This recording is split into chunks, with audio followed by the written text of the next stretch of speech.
Welcome, everybody, to today's live stream on God Complex. This documentary, subtitled The Rise of America's Censorship Regime. First, I want to apologize. This was scheduled for last weekend, but I had a conflict last moment with this time. I thought, I'll just do it later in the afternoon.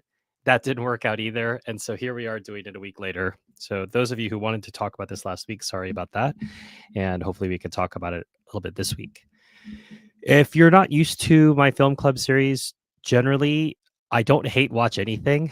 I think life is too short, but I will watch something that is slightly irritating or even moderately irritating if I think that there is something good in it. And I would classify this under slightly irritating, only because the ideas that are repeated as assumptions underlie the documentary's arguments are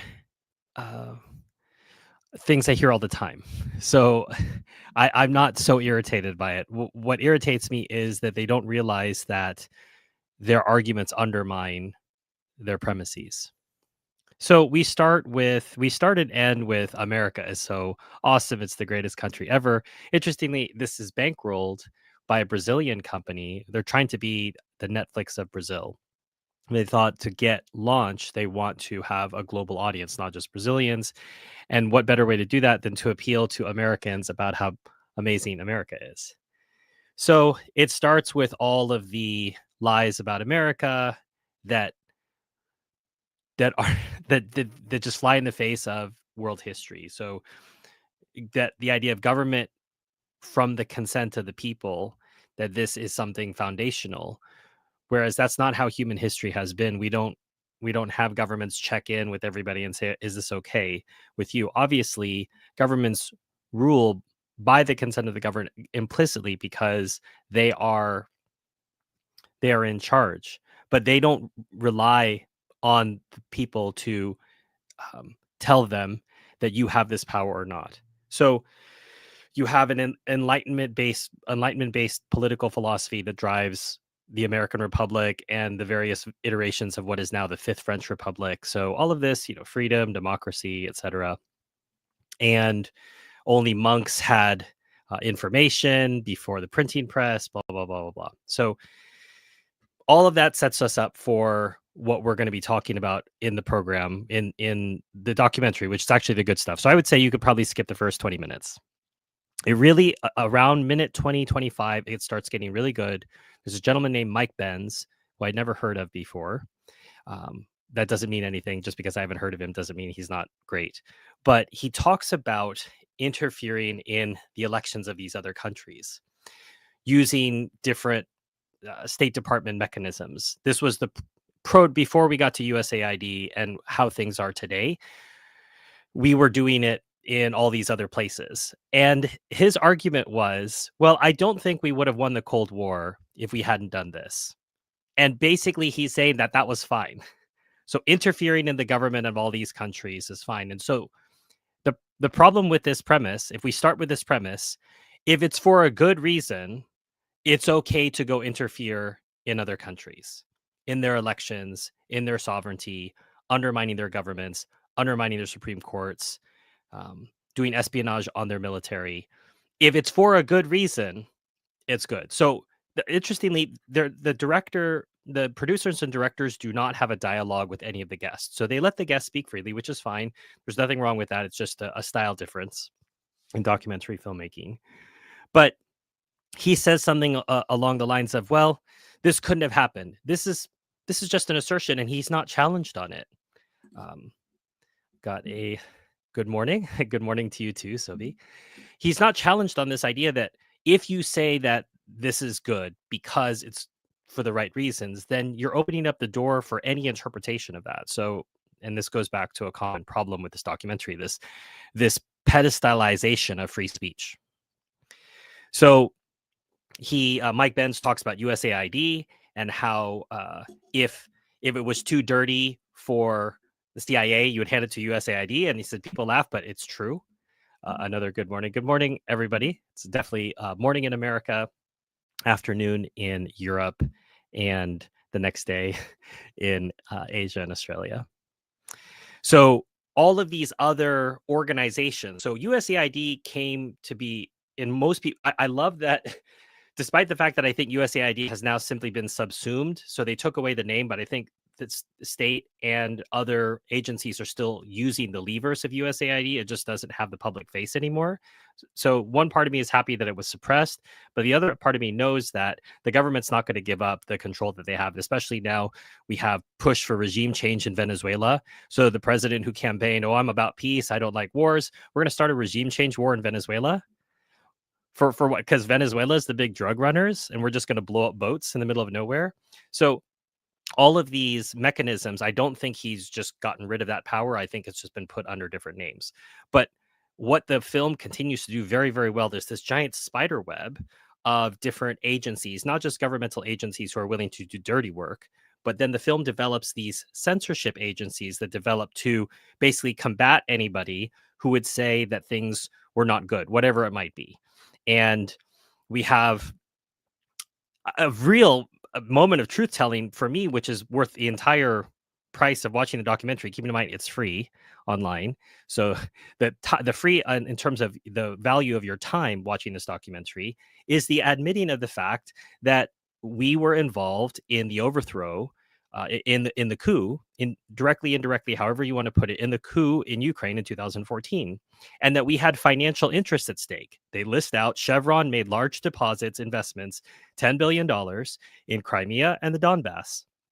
And if any other part of Ukraine had broken away with those mineral deposits, there wouldn't have been that problem. But America could not allow Chevron to lose that money for one reason. There were other reasons as well. There was a larger NATO narrative that had to be upheld.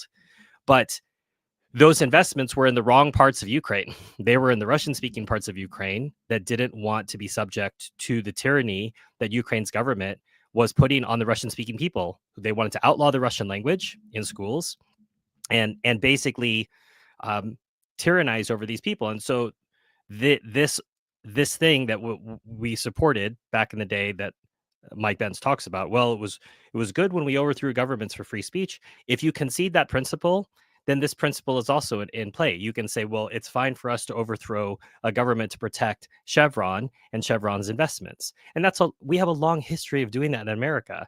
Smedley Butler talks about being a gangster for capitalism. This is a Medal of Honor award-winning Marine, Major General, who said, I was a thug in Central America for the U.S. government for capitalist interests. So this is a long tradition. This happening in 2004 in Ukraine, it's nothing new for us. But what's new is that we have more activity happening that's noticed by more people, and we have social media as a means to amplify this out. So I'm gonna skip over the repeated narrative about 9/11. Those people who watch my channel regularly know I've done a lot of work on the people who I haven't done a lot of work. I've done a lot of videos talking about the people who've done a lot of work on 9/11. So I'll leave that for you to look at on my channel if you want.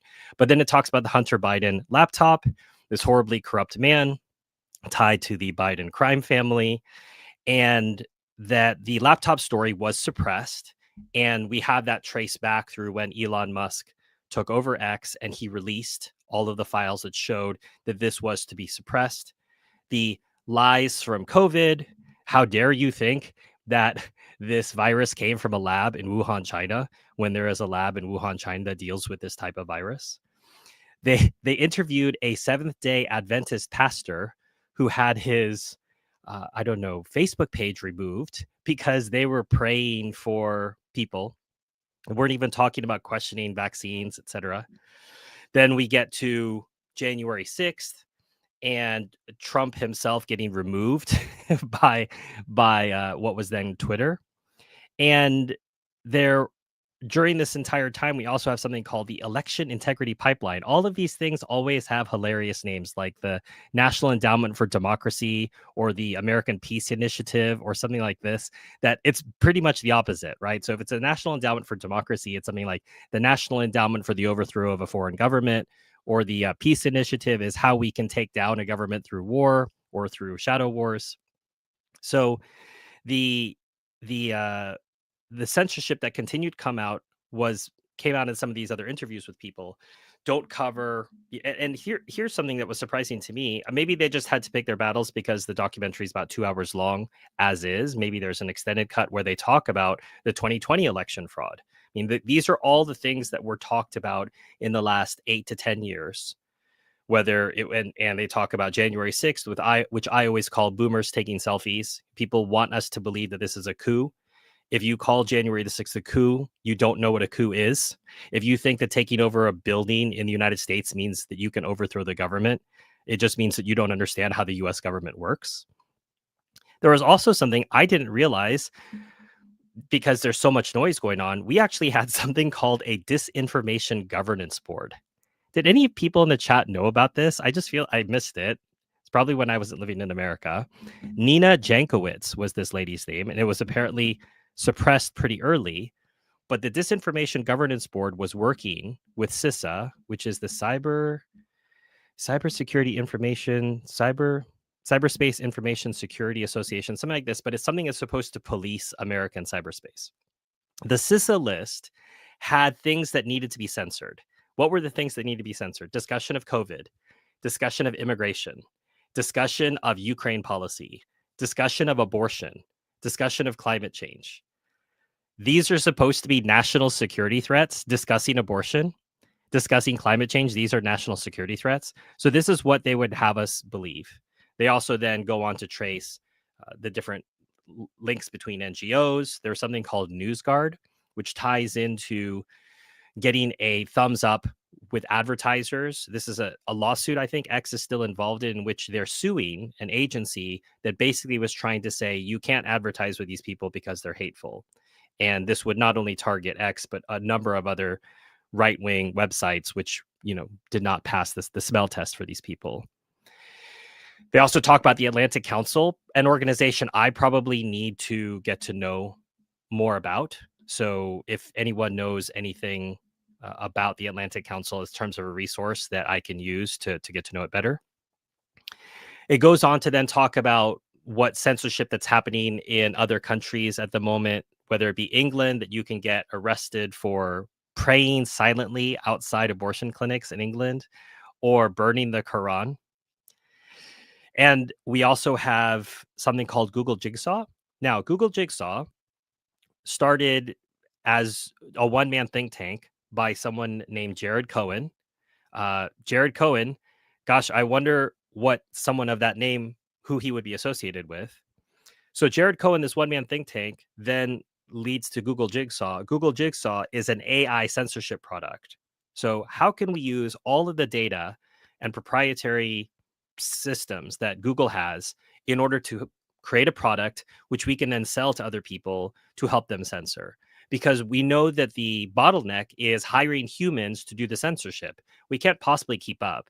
So we need machines to do the censorship. So what does this AI get trained on? The 2016 election, Brexit, and climate change. So Jared Cohen, as I say, notice the names. You're allowed to notice people's names and you're allowed to understand the connections. Jared Cohen creates a product, helps to create a product for Google Jigsaw, which is an AI censorship product, which was trained on the 2016 election, Brexit, and climate change. So there are certain proper ways of thinking, and the AI is going to make sure that you think properly. Didymus says, we had to defraud the election in order to save it. Yes. I always tell people that those were Biden's constituents. Biden was effectively dead. So it's not surprising to me that a bunch of dead people at 3 a.m. are going to go to the polls. I don't know what time dead people normally go about their day, but 3 a.m. sounds reasonable for corpses. And I think that's when dead people probably vote. So, I mean, that was his constituency.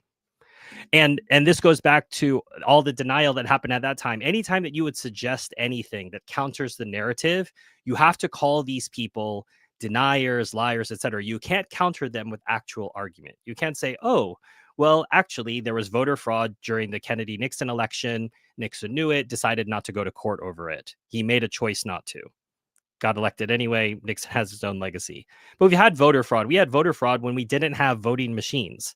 And now that we have machines that can be hacked, you don't think that we have voter fraud? You can't even concede the possibility that we'd have voter fraud? when democracy just means neoliberal social democratic politics. And interesting, Didymus, even if you look at it that way, I don't think most people know what any of that means. I don't think people know what that means, and so they just think they'll douse it under the uh, banner of freedom, right? Then the documentary in the last half hour talks about a little bit about China. So they talk about going to China and the opening up after the Cultural Revolution and Mao's death.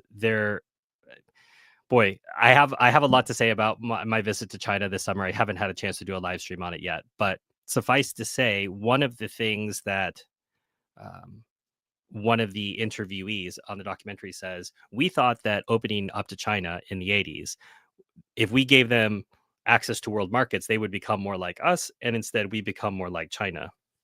And obviously, I'm saying this against the most recent smackdown of the United States, given VSG and President Trump at their so-called summit. I mean, they met for 90 minutes. That's not really a summit. That's a very brief meeting.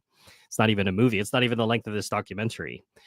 And where the president had to walk back everything that he thought he could threaten China with, because he still lives in this delusional world of the 1950s, the time that his father grew up. Oh no, it's actually the time that he grew up, sorry, in which America could just dictate terms and people would just have to accept them.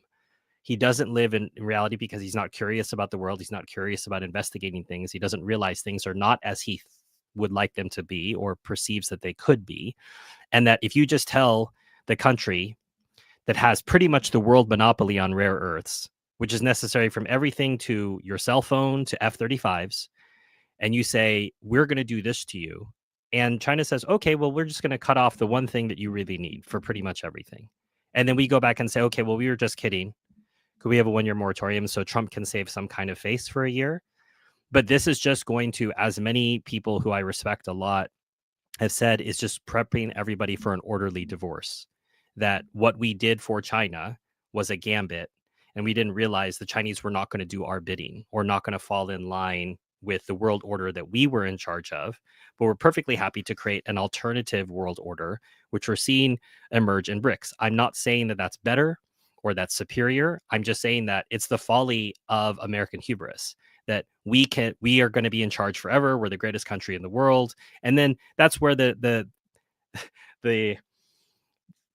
documentary really falls down at the end, because I start hearing the Star Spangled Banner in the background, and they said, "Oh, do you know what the beginning line of the Star Spangled Banner? It's a question. It's a question. Do you see? Oh, say, do you see?" And the idea of, oh, I have to keep this democracy, and you have to just go back to the founders. This is the same problem over and over. There is no connecting line. People do not see we have America as it is today because of the founders. It's not a question of going back to the founders. The founders set us up on this sandy ground. If you build your house on a rock, it will stay firm. But if you build it on sandy ground, which the entire documentary is about free speech, free speech means that there is no difference between the Beatitudes and a Satanist. They are equally protected. That is a society that is incoherent and is set up for failure. So they don't understand, because they so worship America. You have this Star Spangled Banner playing in the background, and they're showing still shots of Washington, D.C. They have it in their mind that free speech is the summum bonum, as opposed to free speech is what got us here in the first place. That all speech is the same, that there is no state religion. And interestingly, they point to the state replacing God in communist China, but they don't realize that's what happened in America too. It's just that churches are allowed to exist. They're permitted because, quote unquote, free speech. But America's religion is America. We have a sacred scripture. It's called the Constitution. It's under glass. We have a pledge, a prayer that we say in schools. We have this sacred banner that should not be burned. We have temples to our gods. Lincoln, that looks like an ancient Greek temple. America's religion is America. That's what has replaced it. And you protect this quote unquote religion by free speech, but it's a sandy foundation which undermines itself, which leads us to where we are. So every call to say we just have to go back to our founders and free speech is an American, great, then you're going to have this forever, and it's going to get worse. This is not the solution. The solution to censorship is not more free speech. Censorship has a place. Parents exercise censorship in their homes? Are children just allowed to have whatever? I mean, children could say, well, it's free speech. Say, well, it's not exactly like that. Free speech is an abomination, and it has led to the problems we have in America now. It's a novelty in world history. We invented it, you could say, or simply invented it as a country. The idea existed before America, but we institutionalized it within a nation. But it is a despicable idea. And it is one of the reasons we are where we are today, but primarily the reason we are where we are today. I'm saying this just a few days after Christ the King Sunday, and today is All Saints Day, is because we have forgotten the role of Christ the King in our lives and our society. Without Christ, there can be no peace. And without Christ, there can be no ordered government. So if you say, I'm going to allow you can have a Church of Satan, you can have a Catholic church, you can have a Jewish synagogue, you can have a Islamic mosque, whatever you'd like. It doesn't matter. All you're saying is there is no truth. You're not saying that there's any truth. That's what free speech leads you. And that for me is just one of the many problems I have with this with the argument underlying this documentary. However, as I say, I really appreciate the middle 40 minutes or so. So starting from the 25 minute mark where we go through and I'm learning a bunch of stuff about, I didn't even know there's a name, the censorship industrial complex. I mean, I refer to the wedding industrial complex all the time. They're always finding new ways to charge couples more money for marriages, engagement photos now. So there is a censorship industrial complex. I didn't know the names of the agencies that were related to. I didn't realize that part of the way that the government was able to sidestep constitutional so-called protections were by hiring private firms to do the spying on American citizens, because these government agencies couldn't do it. So they could hire Stanford, they could hire the University of Washington, they could hire some of these other private firms. Another LOL quote, Fauci, they have a clip of him saying, people are arguing against science. I represent science. I mean, there's so many. I will say I appreciate the controversies of all of the past years, is because you can find out very quickly whether you're going to get along with somebody just by asking them a set of questions. You could say, so tell me how you feel about Anthony Fauci. Tell me how you feel about safe and effective vaccines. Tell me how you feel about the 2020 election. Tell me how you feel about COVID. And the people's answers will tell you everything you need to know about them. Just ask those questions. Just that might be a new way, and that you could hire employees that way too. I'm sure I'm saying something that's illegal in the United States, but in other jurisdictions where you don't have those sorts of so-called protections, you can ask people, so what do you think of these things?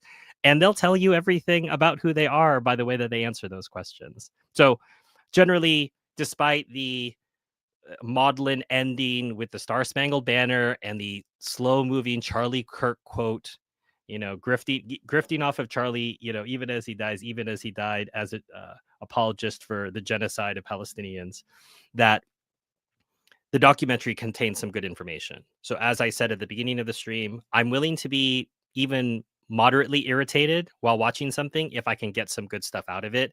And as I say, the middle 40 minutes of this documentary, good stuff. The rest of it, an argument, a self-refuting argument. All we need is more free speech. That'll save us. Not realizing free speech is the reason we're in the trouble that we're in, and it's only going to get worse until we acknowledge Christ as our King, not just of our country, but of the universe, and then we will be on a road to a better world in general. I don't have too much else to say. Don't know if anyone else has any questions from the stream, other than the link is in the description to watch the documentary if you'd like to do so. I said, you can watch the whole thing if you want and test me out and say, oh, Stephen, I think you're being too harsh. It's actually quite fine. But I stand by what I said. And if you're watching this later, if you didn't catch the stream, you feel free to add in the comments and reference other things that I could help learn from things that I referred to in the documentary. As far as streams later today, around 3 and 3:30 p.m. Eastern time, I'll be on Palestine Bookshelf. If you don't know about that, I have a different channel where I work on Palestine related issues. And we'll be covering a documentary about Hind Rajab and the Israeli soldiers that murdered her and her family, and the medics that came to save them. And also No Other Land. Just I mean, one of the most devastating films I've seen about Palestine, just very well done. And I think it won an Academy Award as well. But whatever that means, but very fine. So I'll be talking about both of those back to back, actually, at 3 and then 3:30. So you have time to watch both before those streams. And if not, I encourage you to watch them after, but I'll be discussing that over on Palestine Bookshelf. For now, thanks for joining me this morning, and see you on the next film club.